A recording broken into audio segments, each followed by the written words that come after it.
সমন্বয়করা কিভাবে ৪৫ লক্ষ টাকার গাড়িতে চলছে, তারা সকালে একটা, দুপুরে একটা, বিকেলে আর একটা গাড়িতে কিভাবে চড়ে, জাতিকে তা বলতে হবে বন্ধুরা।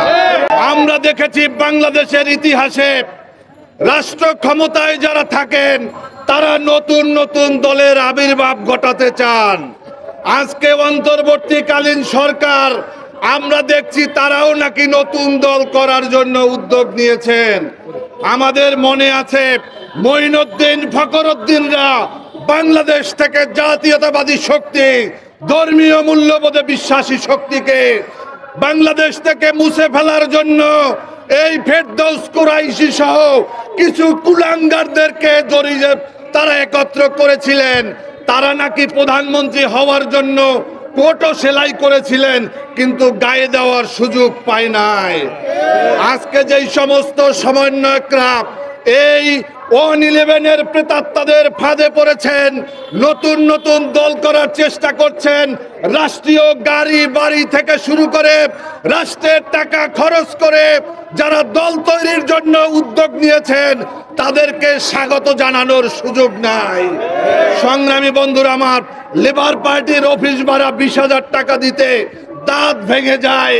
দেখলাম দল তৈরি করার আগে বাংলাদেশের প্রায় একবার প্রমিনেন্ট একটা বিল্ডিং এর একাধিক ফ্লোরে কিভাবে তারা অফিস করছে, তাদের এই টাকার উৎস কোথায় থেকে আসছে, সমন্বয়করা কিভাবে ৪৫ লক্ষ টাকার গাড়িতে চলছে, তারা সকালে একটা, দুপুরে একটা, বিকেলে আর একটা গাড়িতে কিভাবে চড়ে, জাতিকে তা বলতে হবে বন্ধুরা।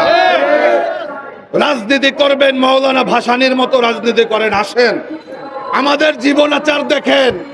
আমরা স্বাভাবিক জীবনাচারে বিশ্বাস করি। এই এমপি হওয়া, মন্ত্রী হওয়া এটা কোনো রাজনৈতিক কোনো পেশা নয়, এটা কোনো লাভের জায়গা নয়।